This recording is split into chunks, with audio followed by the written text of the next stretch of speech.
Mo kí gbogbo ẹ̀yin ọmọ Ọlọ́run káàkiri àgbáláyé níbi tẹ́ ti ń rọrẹ ọ̀fẹ́ ní ìran ẹ̀mí mímọ́ wò nínú ayé mi. Olúwa rán mi sí yín nírú àkókò bí yìí. Àwa náà mọ̀ bó ti ń lọ lórílẹ̀‐èdè àgbáyé gbogbo. Èdè ńlá tí ẹ̀mí mímọ́ ní kí n béèrè nínú ìwé orin wa, ìwé orin ti Àpọ́sítélì ti Kristi, nínú ìwé orin wa hymn 626, àlàáfíà kí ìwọ wà bí. Mo fẹ́ gbọ́ lọ́dọ̀ rẹ lọ́hùn kó fi dáhùn sí pé àlàáfíà mi. Nípa ìfẹ́ Olùgbàlà kí o sì kàn ojú rere rẹ kí padà kí o sì kàn ọ̀wọ́n lẹ́jẹ̀ tó wò wá sàn ìpele dídí ọ̀rọ̀fẹ́ agbára lọ́wọ́ tó gbani kò lè sí kan. Arákùnrin àti arábìnrin, bí a bá tilẹ̀ wà nínú ìpọ́njú bí ìwé orin wa yẹn, bí àwa nínú ìpọ́njú kò lè sí kan. Ìgbàlà kíkó ní tiwa kí o sì kàn. Ìgbẹ́kẹ̀lé Ọlọ́run dùn gbígbé nínú Kristi lérè. Ẹni tí ń sọ wá di mímọ́ kò lè sí kan. Mo fẹ́ kí eléyìí ó dára lójú pé ọjọ́ ọ̀la ìlú yìí, orílẹ̀-èdè yìí, ìwọ gẹ́gẹ́ tó ń wò mí, ó dára lọ́pọ̀lọpọ̀. Ọjọ́ ọ̀la yóò dára kí o sì kàn. Gbàgbọ́ lè kọrin nú pọ́njú kí o sì kàn. Ìgbẹ́kẹ̀lé fẹ́ bàbá wa Jésù fún wa lóhun gbogbo ní ìyè tàbí ní kíkú kò lè sí kan. Ẹ̀yin ọmọ Ọlọ́run tẹ̀ ń wò mí káàkiri gbogbo àgbáńlá ayé.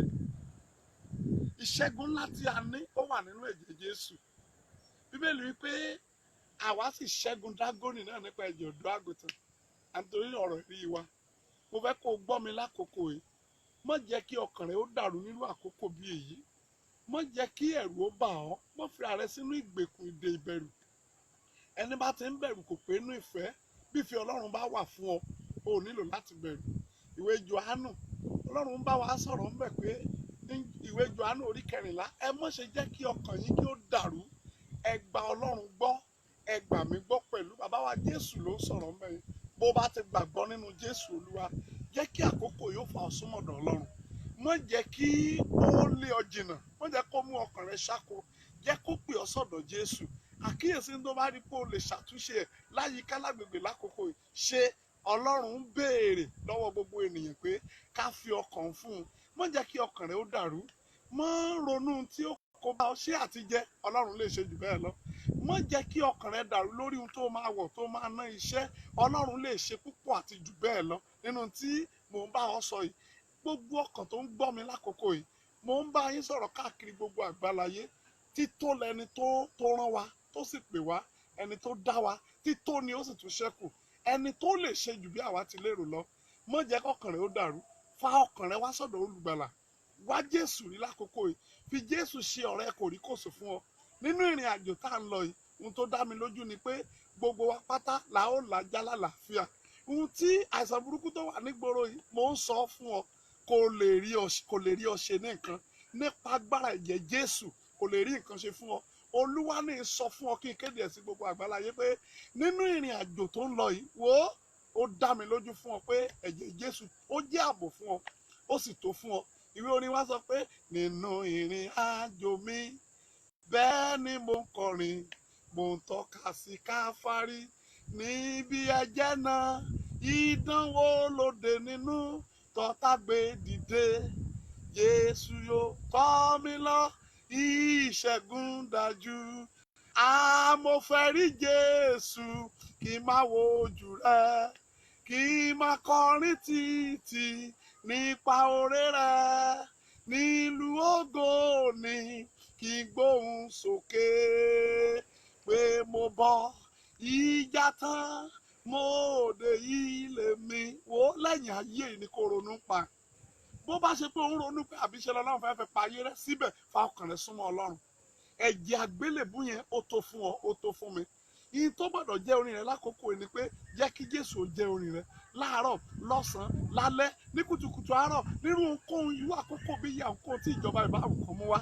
Wọ́n ń gbìyànjú ohun tán lè ṣe, ṣùgbọ́n ohun tí mo fẹ́ kó rí nínú ìṣẹ̀lẹ̀ l'Ọlọ́run. Ó ń ronú àti gbégbésẹ̀ tó lòdì mọ́ gbé o, kó má bàa jẹ̀bi ikú. Súnmọ́ Ọlọ́run, fààyè fún Jésù nínú ayé rẹ̀. Tó o bá fẹ́ ní sinmi, gba Ọlọ́run láàyè.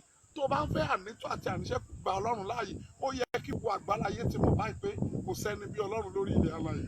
Ẹ gba Ọlọ́run gbọ́, Jésù ló sọ bẹ́ẹ̀.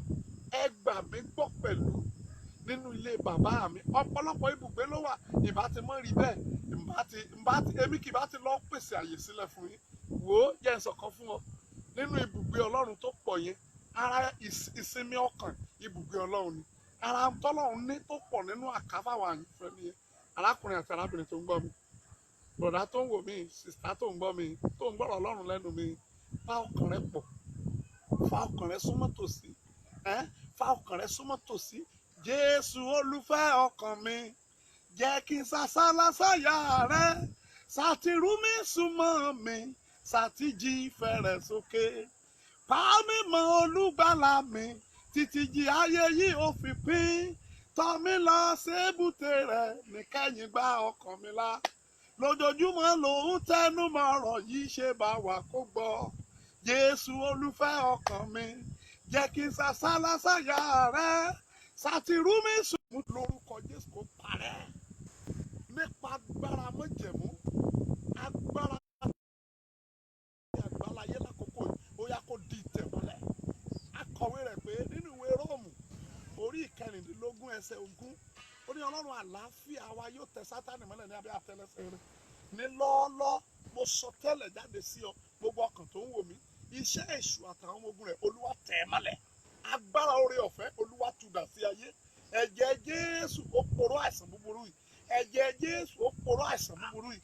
Ó lọ láyọ̀, ó gbé láyọ̀, ó wà lálàáfíà, ó ní dààmú. Lórúkọ Bàbá tọmọ tẹ̀mí mọ́, gbogbo agbára tó ń sọ pé ìgbà tó bá wà nílò wọn aṣá ọlọ́gbẹ́ kò ní rí nǹkan fi ṣe ọ́. Lórúkọ Jésù, ní ìjáde rẹ̀ ó rí ọwọ́ Ọlọ́run, ní ìwọlé rẹ̀ ó rọwọ́ ìyanu Ọlọ́run. Bẹ́ẹ̀ l'Olúwa wí sí gbogbo ìjọ lórílẹ̀‐èdè àgbáláyé, gbogbo ìjọ Ọlọ́run lórúkọ Jésù. Ẹnu ọ̀nà ipò òkú kò ní lágbára lórí gbogbo ìjọ.